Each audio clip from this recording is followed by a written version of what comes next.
Tudo bom, meus queridos? Então, dando continuidade para a parte de planejando o projeto em nossos vídeos sobre gerência de projetos, hoje nós vamos conversar sobre o nosso 10º ponto, que é definir as atividades que estarão contidas no nosso projeto.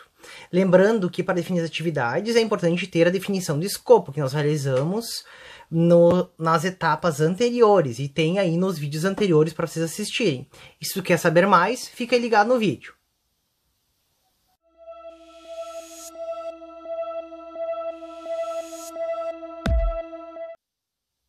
Então, pessoal, como eu estava dizendo, o nosso 10º ponto da parte de planejando o projeto, parte 2 de 4, é definir as atividades que irão compor o nosso projeto, ou seja, para nós entregar o nosso produto. E quais ações devem ser realizadas para produzir as entregas do projeto? Então, assim, lembrando, eu sempre utilizo o livro lá do Fábio Cruz, que é Scrum e PMBOK, unidos no gerenciamento de projetos, e lá diz o seguinte ponto, que este é o processo de identificação das ações específicas que serão realizadas para produzir as entregas do projeto.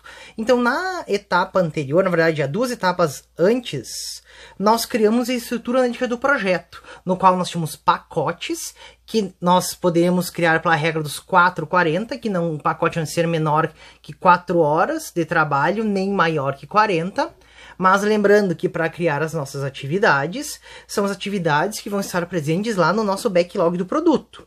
E lá no Scrum é aconselhado que nós não tenhamos atividades de mais de 24 horas, levando em conta cada dia de trabalho contendo 6 horas de trabalho, ok? Então assim, com a nossa IAP em mãos, a gente pode identificar as entregas em níveis mais baixos da hierarquia do nosso projeto, né? As entregas que devem fazer parte e as quais nós vamos quebrar nas nossas atividades.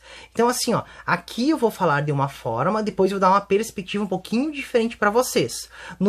Para os meus alunos, em sala de aula, eu não pedi que eles criassem a AP antes, eu pedi que eles criassem primeiro todas as atividades com base no levantamento de requisitos que eles fizeram do projeto que eles iriam desenvolver, ok? Daí eles pegaram, fizeram todo esse levantamento, tendo as atividades, eles olharam e criaram a EAP. Então foi um passo um pouquinho diferente, mas a gente chega no mesmo ponto, sem problema nenhum. É só uma visão um pouco diferente. Eu acho que é um ponto mais fácil de ser utilizado.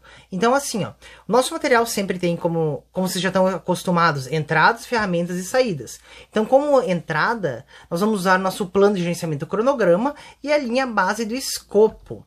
Então assim, daí sempre é levado em conta os nossos fatores ambientais, ativos de processos organizacionais, que levam em conta lições aprendidas, base de conhecimento e tudo mais.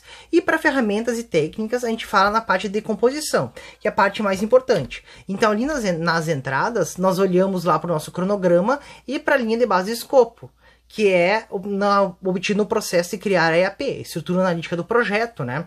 Então a gente tem que olhar para a EAP para poder criar. Ou então, como eu disse, que eu falei com meus alunos, façam levantamento das atividades e depois criem a EAP. Eu não vejo problema nenhum em fazer ao contrário, aí vai do conhecimento de vocês.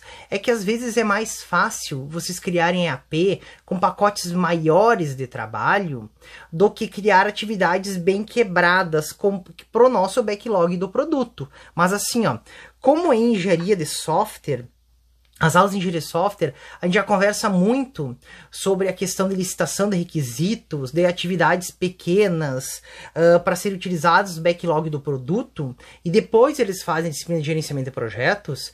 Eu falo para eles dessa forma. Então assim, tu não encontra dificuldade ao elaborar isso, porque eles já têm um conhecimento prévio, mas quem não tem esse conhecimento prévio, pode, na verdade, deve elaborar a EAP e depois fazer a definição das atividades.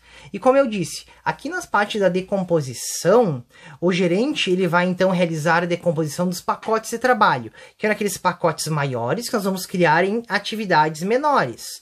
Vocês podem pensar assim, esses pacotes maiores, por exemplo, poderia ter um pacote que seria, no caso de um software, criação do layout, ok? Tá, mas quais pares eu preciso, o que eu preciso para criar um layout. E aí que eu tenho a definição das atividades, que eu vou decompor em partes menores, representando esse esforço necessário para completar esse pacote de trabalho. E também pode-se utilizar a questão aqui em ferramentas do planejamento em ondas sucessivas. O que diz? Que o gerente de projetos, ele precisa se certificar que todos os pacotes de trabalho criados, a decomposição da EAP, sejam decompostos aqui em atividades menores, que é o que eu já disse. Este trabalho de definição das atividades pode ser elaborado progressivamente, e essa técnica é chamada de planejamento de ondas sucessivas. Em outras palavras, vocês pegam um pacote menor e criam. Vocês olham para o pacote e pensam assim, ó, tá, o que eu preciso, tudo, na verdade assim, ó, quais são os pontos que eu preciso fazer para realizar aquele pacote? Então essa é a quebra, pessoal, que nós vamos falar. E essa técnica aí de ondas sucessivas, ela compreende em planejar apenas o futuro mais próximo, detalhando apenas um conjunto próximo de pacotes de trabalho e somente depois de executar este conjunto e chegar ao seu final, é que se decompõe em conjunto de pacotes de trabalho maiores. E daí assim, ó, sempre é levado em conta opinião especializada, que isso vai ser muito importante. Por exemplo, o gerente de vocês, que vai dizer como que vocês vão criar o layout, ou o que vocês precisam para criar aquele layout? Não, né? É o time. Então eu julgo que o time é um dos pontos mais importantes no projeto, e o time deve estar presente na hora dessa criação de atividades. Na verdade, no Scrum, quem define as atividades é o PO junto com o time. O gerente pode participar da reunião, mas quem define as atividades, tudo que vai ser feito, é o PO, nosso Product Owner, né? Que é nosso dono do produto, junto com o time. Porque quem desenvolve é o time. É o time que sabe como vai ser quebrado, como que vai ser subdividido. Então, por isso que é muito importante. Imaginem, vocês deixam o PO com o nosso Scrum Master, lá do Scrum, é óbvio. Ou com o nosso gerente de projetos. O gerente tem todo esse conhecimento, toda essa bagagem de como será criada cada uma dessas partes. Pode ter, que é excelente, mas normalmente não tem, ou tem um conhecimento mais superficial. Por isso que eu julgo de extrema importância o time participar dessas reuniões para essas definições. Então, levar em conta essa opinião especializada.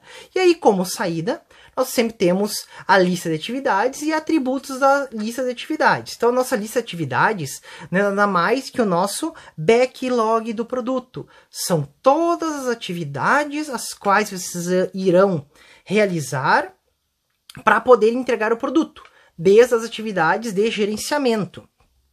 Porque as atividades de gerenciamento, elas estão contidas na estrutura analítica do projeto. E eu julgo que elas devem ser acrescentadas aqui também, para ter toda essa parte de como será realizado todos os nossos pontos. E aqui, ó, sobre atributos e atividades. Os atributos devem ampliar as descrições das atividades, identificando alguns componentes, associados a atividades como ID da atividade, ID da EAP, nome da atividade, atividades predecessoras, sucessoras, antecipações ou esperas, né? Requisitos de recurso, restrições ou premissas.